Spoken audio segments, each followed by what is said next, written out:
Alright. Hey, how's it going, everybody? It's Jozzy, the video store Sasquatch here, and we are doing another Monday morning review.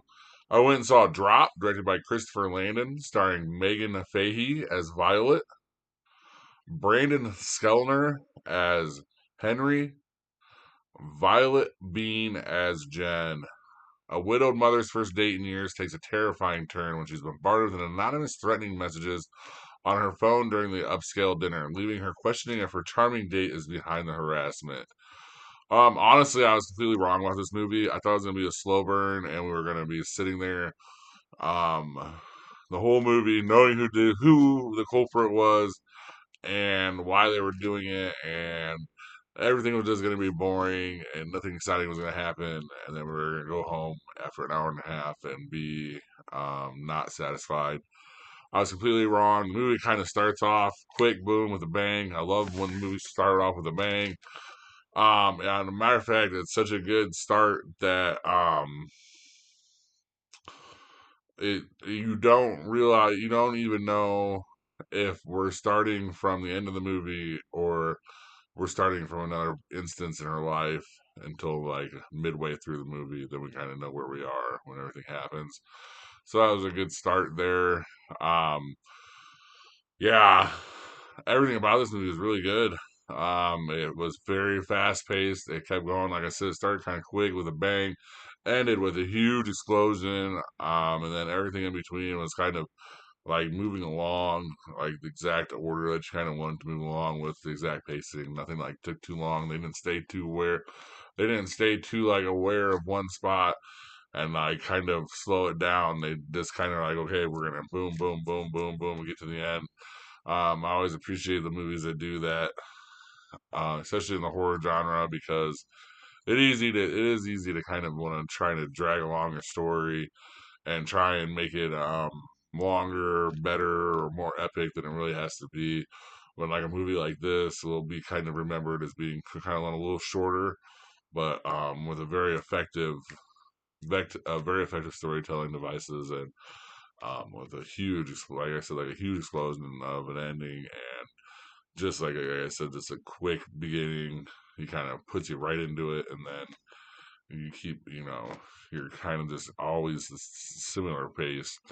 Um, we see her at her job, and then we kind of see her ready for the date, and then we get to the date, and we kind of see like the people that it could be messing with her, like kind of one by one, like how they kind of how they kind of introduce themselves to her, and kind of like run into her and stuff like this, and how she kind of introduces herself because the date is like 10 minutes late, which is kind of like putting you on edge, like, hey, maybe it is this dude. And then the date gets there, and then like the whole time, like for the rest of the movie, she's kind of acting not like very friendly, like for like a first date, but he stays with her this whole time, and then we kind of get to, like I said, the explosive ending. Yeah, very well done, writing wise, because like I said, the pacing could have easily slowed down at any point in time, and they could have focused on like one little stupid area of a movie, and it kind of ruined it. But instead, they kind of kept it moving forward, which I appreciate. The atmosphere of everything, very well done too. You do feel like you're in a restaurant, especially like a fancy restaurant, with the music and the background and just like the noise and like the waiter coming up to them. So like everything's kind of believable there.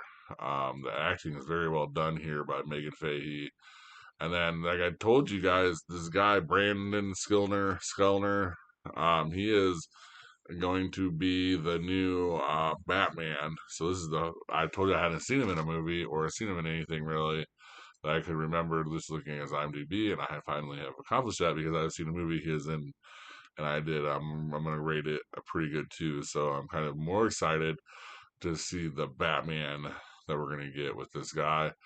Um, so overall, I give this movie a B minus. I think that it's like for Blumhouse especially, that kind of is hit and miss with these type of movies.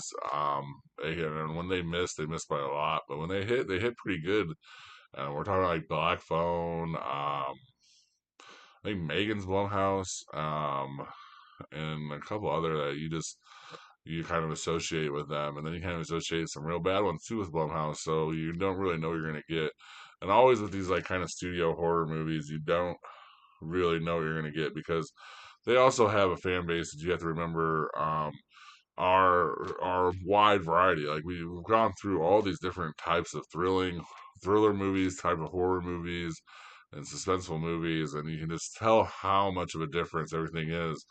And this is definitely one of those ones that's like, okay, we've seen this type of story before, but we get like a new, exciting, fresh take on everything. And when we get that, like you want to praise it and you want to pass it on to your friends and let them know, hey, this movie's pretty good. Check it out. Like I said, yeah, like I told you, if you've been looking, they want to expand it to 45 days to get in the theaters, and that's a good idea. But like this movie's gonna be on a streaming service, probably Peacock because it's Universal Blumhouse, probably within the next 60 days. So if it's not like an immediate reaction to go see this movie, I wouldn't go see it. But if you're gonna wait and watch it on the streaming service, definitely do it because you're gonna enjoy it. And it's a quick hour and a half movie. Although while I'm saying that, I think you should go to the movie theaters anytime you want to go see a movie because one, these people are struggling. The theaters industry is just struggling all in itself. But two, it's a whole experience. There's a whole um, thing of watching a movie with strangers and like enjoying the same thing and stuff like that. So that's just what I should get onto that. But I do recommend this movie 100%. Um, and the kind of unsung hero I'm just gonna point out is Jen Violet Bean. I mean, she kind of does what she has to do and kind of keeps them at bay when she has to keep the bad people at bay. And it's perfect. So she's kind of like the MVP of this movie, to be honest with you guys. And I'm gonna just let you guys know, I called it 2 for 2 this time around. I got both those bad motherfuckers. I just spotting them. This the first time I saw them. So don't go see a movie with me because I will fucking ruin it for you, even if I've never seen it. I'm just letting you know. Let me know if you guys seen this movie. Let me know what you guys think about Blumhouse movies in general in the comments below. Thank you guys very much for watching. Please have a good rest of your day or night, and please like and subscribe. Thank you for watching. Please like and subscribe. Comment your top movie picks for Throwback Thursday in the comments section, and see you next time in the cave.